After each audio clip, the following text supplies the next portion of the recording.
நாம் இந்த பதிவில் வக்கர பயிற்சி அடையும் சனி பகவானால் ராசிக்காரர்களுக்கு ஏற்படும் சுப மற்றும் அசுப பலன்கள் என்ன என்பதனையும், அசுப பலன்கள் ஏற்படுமாயின் ராசிக்காரர்கள் செய்ய வேண்டிய பரிகாரங்கள் என்னென்ன, வழிபட வேண்டிய தெய்வம் யார் என்பதனை பற்றியும் விரிவாக காண்போம். உங்கள் வாழ்வில் வளமும் நலமும் செல்வ செழிப்பும் பெற்று வாழ்வில் உயரிய நிலையை அடைய எல்லாம் வல்ல இறைவனை வேண்டி விரும்பி கேட்டுக்கொள்கிறேன். வாழ்க்கையில் கஷ்டங்களை மட்டுமே சந்தித்த சில ராசிக்காரர்களின் வாழ்க்கையில் புது மலர்ச்சியை தரப்போகிறார் சனி பகவான். இந்த பயிற்சியின் போது சில ராசிக்காரர்களை வாழ்க்கையின் உச்சத்திற்கு கொண்டு செல்ல போகிறார். ஒருவர் செய்த கர்ம வினைகளுக்கு ஏற்ப பலாபலன்களை கொடுப்பவர் சனி பகவான். சனி பகவான் மனது வைத்தால் போதும், குப்பையில் இருப்பவர்கள் கூட கோபுரத்திற்கு செல்வார்கள். மன்னராக இருப்பவர்கள் கூட முடி துறந்து நாடு இழந்து நலன் போல அலைய வேண்டியதுதான். சிவனாக இருந்தாலும் யமனாக இருந்தாலும் சனியின் தண்டனையில் இருந்து தப்ப முடியாது. எல்லோருக்கும் ஒரே தீர்ப்புதான். அரசனை ஆண்டியாகவும் ஆண்டியை அரசனாகவும் மாற்றுவார். சனி பகவான் எல்லோருக்கும் கெடுதல் செய்ய மாட்டார். அவரவர் கர்ம வினைகளுக்கு ஏற்ப பலன்களை கொடுப்பவர். சனி பெயர்ச்சியால் யாருக்கெல்லாம் பாதிப்பாக இருந்ததோ அவர்களுக்கு சில நன்மைகள் நடைபெறப் போகிறது. சனி பெயர்ச்சியால் யாருக்கெல்லாம் சாதகமாக இருந்ததோ அவர்களுக்கு சில பாதிப்புகள் உண்டாகலாம்.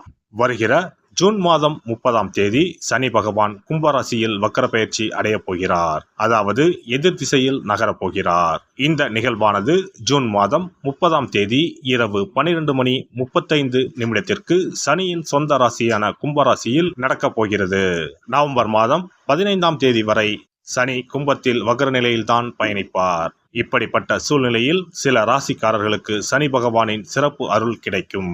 அதாவது இந்த ராசிக்காரர்களுக்கு வேலை மற்றும் வியாபாரத்தில் பதவி உயர்வு, சம்பள உயர்வு கிடைக்கலாம். வேலை இல்லாதவர்களுக்கு நல்ல வேலை கிடைக்கும். சனி பகவான் தற்பொழுது கும்பராசியில் உள்ள கடைசி நட்சத்திரமான புரட்டாதி நட்சத்திரத்தில் சஞ்சரிக்கிறார். அதன் பின்னர் நவம்பர் 15ஆம் தேதி மீண்டும் நேராக பயணிக்க உள்ளார். இப்படி வக்கர நிலையில் சுமார் 139 நாட்கள் சனி பகவான் பயணிக்க உள்ளார். சனி பகவான் வக்கரமாவதால் அதன் தாக்கம் அனைத்து ராசிகளிலுமே காணப்படும். அதுவும் சில ராசிக்காரர்களுக்கு பொற்காலமாக இருக்கப் போகிறது. மேலும் நிதி நிலையில் நல்ல உயர்வும் தொழிலில் நல்ல முன்னேற்றமும் ஏற்பட உள்ளது. திருமண வாழ்க்கையில் மகிழ்ச்சி அதிகரிக்கும். இனி உங்கள் ராசிக்கான பலன்கள் என்ன என்பதனை பற்றி காண்போம். சிம்ம ராசி அன்பர்களே, இந்த 140 நாட்களும் பல்வேறு மாற்றங்களை தரப்போகும் காலமாக அமையும். குடும்பத்தில் தேவையற்ற சச்சரவுகள் ஏற்பட வாய்ப்புள்ளதால் தேவையற்ற விவாதங்களை தவிர்ப்பது நல்லது. கணவன் மனைவிக்கு இடையே ஈகோ பிரச்சனைகளை தவிர்ப்பது நல்லது. வாழ்க்கை துணையின் ஆரோக்கியத்திலும் அக்கறை அவசியம். நீண்ட காலமாக குழந்தை பாக்கியம் எதிர்பார்த்து காத்திருந்தவர்களுக்கு குழந்தை பாக்கியம் ஏற்பட வாய்ப்புண்டு. பொருளாதார நிலையில் மிகுந்த கவனம் தேவை. புதிய கடன்களை வாங்கும் முன் நன்கு ஆலோசித்து செயல்படுவது அவசியம். வெளியூர் வெளிநாடு செல்ல வாய்ப்பு உண்டாகும். என்றாலும் பயணத்தின் போது உடைமைகளை பத்திரமாக பார்த்து கொள்ள வேண்டியதும் அவசியம். அலுவலகத்தில் பணிச்சுமை அதிகரிக்கும். வியாபாரத்தில் லாபம் எதிர்பார்த்தபடி இருக்கும் என்றாலும் போட்டிகளும் அதிகரிக்கும். கொடுக்கல் வாங்கலில் கவனம் தேவை. பொருளாதாரத்தை பொறுத்தவரை தடைப்பட்ட தனவரவுகள் சிலருக்கு கிடைக்கும். ஞாபக மறதியினால் ஒரு சில இழப்புகள் நேரலாம். பணம் கொடுக்கல் வாங்கலை தவிர்ப்பது மேன்மையை ஏற்படுத்தும். பண விவகாரங்களில் புதுவிதமான அனுபவம் கிடைக்கும். ஆடம்பரமான செலவுகளை குறைத்து கொள்ளவும். உடன் இருப்பவர்களின் தன்மைகளை அறிந்து பொருளாதார உதவிகளை மேற்கொள்ளவும். உடல் ஆரோக்கியத்தை பொறுத்தவரை தலைவலி, பித்தம் போன்ற சிறு பிரச்சனைகள் வந்து சேரும். தூக்கமின்மை தொடர்பான பிரச்சனைகள் குறையும். தேவையற்ற சிந்தனைகளும் கற்பனைகளும் ஒருவிதமான பதற்றத்தை ஏற்படுத்தும். கணுக்கால், முழங்கால் ஆகியவற்றில் வலிகள் தோன்றி மறையும். ஆரோக்கியத்தில் அலட்சியத்தை காட்டாமல் ஆலோசனைகளை பெற்று செயல்படவும். பெண்களை பொறுத்தவரை மனதில் குடும்ப உறுப்பினர்கள் வித்தியாசமாக செயல்படுவது போல் தோன்றும். வாழ்க்கை துணையுடன் பேசும்போது கவனம் வேண்டும். இரு வீட்டார் இடத்திலும் உங்கள் மீதான மதிப்புகளில் மாற்றம் உண்டாகும். மனதிற்கு நெருக்கமானவர்கள் குடும்பத்தில் இணைவதற்கான சூழ்நிலைகள் உண்டாகும். மனதில் புதுவிதமான தன்னம்பிக்கை உண்டாகும். சோர்வுகள் நீங்கி புத்துணர்ச்சியுடன் செயல்படுவீர்கள். பெரியோர்களிடம் அனுசரித்து செல்லவும். மனதில் இருந்து வந்த ஒருவிதமான சோர்வும் தயக்கமும் குறையும். தம்பதியருக்குள் நீங்களே விட்டு கொடுத்து செயல்பட வேண்டிய சூழ்நிலைகள் அமையும். முயற்சிகளில் இருந்து வந்த மறைமுகமான தடைகள் குறையும். பெற்றோர்களிடம் ஆரோக்கியமான விவாதங்கள் அவ்வப்போது ஏற்பட்டு நீங்கும். மாணவர்களை பொறுத்தவரை உயர்கல்வி தொடர்பான விஷயங்களில் ஆசிரியர்களின் ஆலோசனைகள் புதிய மாற்றத்தை ஏற்படுத்தும். கல்வியில் அவ்வப்போது மறதி சார்ந்த இன்னல்கள் ஏற்பட்டு நீங்கும். விளையாட்டு சார்ந்த செயல்பாடுகளில் தவறிப்போன சில வாய்ப்புகள் மீண்டும் கிடைக்கும். உயர்கல்வியில் புதுவிதமான அனுபவம் உண்டாகும். புதிய துறை சார்ந்த கல்வியில் ஆலோசனைகளை பெற்று முடிவெடுக்கவும். பணிபுரிவோருக்கு உத்தியோக பணிகளில் சில மாற்றமான சூழ்நிலைகள் உண்டாகும். சக ஊழியர்களின் ஆதரவுகள் கிடைக்கும். செய்கின்ற பணிகளில் திருப்தியற்ற சூழ்நிலை உண்டாகும். ஊதிய வருவாயில் இருந்து வந்த தாமதம் குறையும். தேவையற்ற பயணம் மற்றும் சிந்தனைகளின் மூலம் செயல்பாடுகளில் ஒருவிதமான ஆர்வமின்மை ஏற்படும். அலுவலகத்திற்கு செல்லும் நேரங்களில் சில தடைகள் ஏற்பட்டு நீங்கும். சிலருக்கு அலுவலகங்களில் கடன் சார்ந்த உதவிகள் கிடைக்கும். பணி நிமித்தமாக வெளியூர் செல்வதற்கான சூழ்நிலைகள் உண்டாகும்.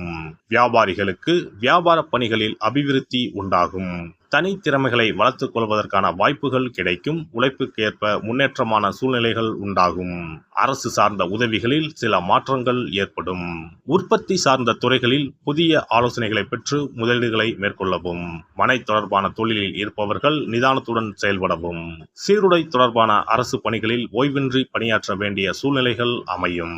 அரசியல்வாதிகளை பொறுத்தவரை சமூகம் தொடர்பான பணிகளில் மதிப்பும் மரியாதையும் உயரும். பழமை தொடர்பான செயல்பாடுகளில் கருத்துக்களை கூறும்போது கவனம் வேண்டும். உடன் இருப்பவர்கள் பற்றிய புரிதல்கள் மேம்படும். வழக்குகளில் வெற்றி கிடைப்பதற்கான வாய்ப்புகள் உண்டாகும். கட்சி சார்ந்த பணிகளால் சேமிப்புகள் குறையும். வீட்டில் ஒருமுறை நவக்கிரக ஹோமம் செய்வது நல்ல பலனை கொடுக்கும். ஆஞ்சநேயருக்கு வெண்ணெய் காப்பு சாத்தி வழிபட சகல நன்மைகளும் உண்டாகும். சிறப்பு பரிகாரம். நவ கிரகங்களில் சனி பகவான் நீதி தவறாதவர். அவரவர் கர்ம வினைகளுக்கு உரிய பலனை தவறாமல் வழங்குபவர். பொதுவாக சனி பெயர்ச்சி என்றாலே எல்லோரும் பயப்படுவார்கள். அப்படி பயப்பட வேண்டிய அவசியமே இல்லை. சனி பகவானால் பாதிப்புகள் ஏற்படும் பட்சத்தில் பாதிப்பில் இருந்து விடுபட பல எளிய பரிகாரங்கள் உள்ளன. ஒரு கைப்பிடி பச்சரிசியை எடுத்துக்கொண்டு அதை நன்றாக பொடி செய்து கொள்ள வேண்டும். பிறகு சூரியனை வழிபட வேண்டும்.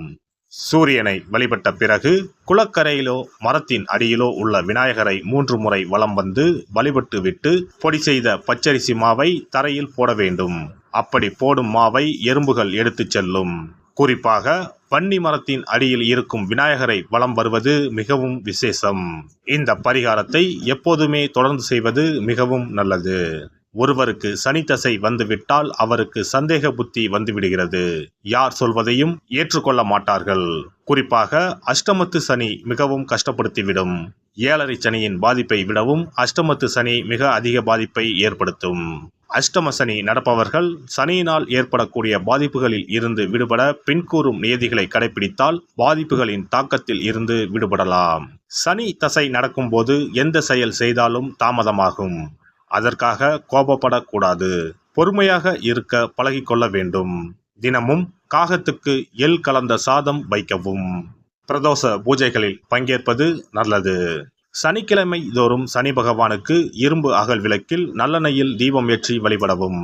கருங்குவளை மலர்களால் சனி பகவானுக்கு அர்ச்சனை செய்து வரலாம். வன்னி மர இலைகளை மாலைகளாக தொடுத்து சிவபெருமானுக்கு சனிக்கிழமை தோறும் சாற்றி வணங்கி வழிபடவும். சனிக்கிழமை அன்று அசைவ உணவு கண்டிப்பாக சாப்பிடக்கூடாது.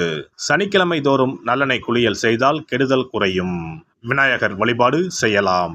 அனுமன் வழிபாடு சனி பகவானின் தொல்லைகளை குறைக்கும். ஞாயிற்றுக்கிழமை மாலை ராகு கால வேளையில் கால பைரவரை வணங்கி வரலாம். தேய்பிறை அஷ்டமி நாளில் கால பைரவரை வணங்கி வருவது நன்மை தரும். ஏழை மாணவர்களின் படிப்பு செலவுக்கு உதவலாம். சனி பிரதோஷ வழிபாடு செய்வது சிறப்பு. அன்னதானத்துக்கு உதவி செய்யலாம். சித்தர்களின் பீடங்கள் ஜீவ சமாதி பீடங்களுக்கு சென்று வணங்கி வழிபடலாம். வன்னி மரத்தை சுற்றி வந்து வணங்க வேண்டும். இதனால் சனி பகவானின் கொடுமையான பாதிப்புகள் விலகிவிடும். பிரதோஷ காலத்தில் சிவபெருமானுக்கு வில்வ இலை கொடுத்து வணங்க வேண்டும். தினமும் ராமநாமம் ஜபித்து வந்தால் சனி பகவானின் தொல்லையிலிருந்து தப்பிக்கலாம். கால்கள் இல்லாமல் நடக்க இயலாதவர்களுக்கு இயன்ற உதவியை செய்யலாம். இந்த வழிமுறைகளை முறையாக கடைபிடித்து சனியினால் ஏற்படக்கூடிய பாதிப்புகளின் தாக்கத்தில் இருந்து விடுபடலாம். எல்லாம் வல்ல இறையருளால் நீங்களும் உங்கள் அன்பு குடும்பமும் உடல் நலம், நீலாயுள், நிறை செல்வம், உயர் புகழ், மெய்ஞானம் ஓங்கி வாழ்க வளமுடன். இந்த வீடியோ பதிவு உங்களுக்கு பிடித்திருந்தால் லைக் பண்ணுங்க, கமெண்ட் பண்ணுங்க, ஷேர் பண்ணுங்க. மறக்காம சப்ஸ்கிரைப் பண்ணுங்க. பக்கத்துல இருக்கிற பெல் பட்டனை கிளிக் பண்ணுங்க. நன்றி, வணக்கம். ஓம் நமச்சிவாய. சிவாய நம.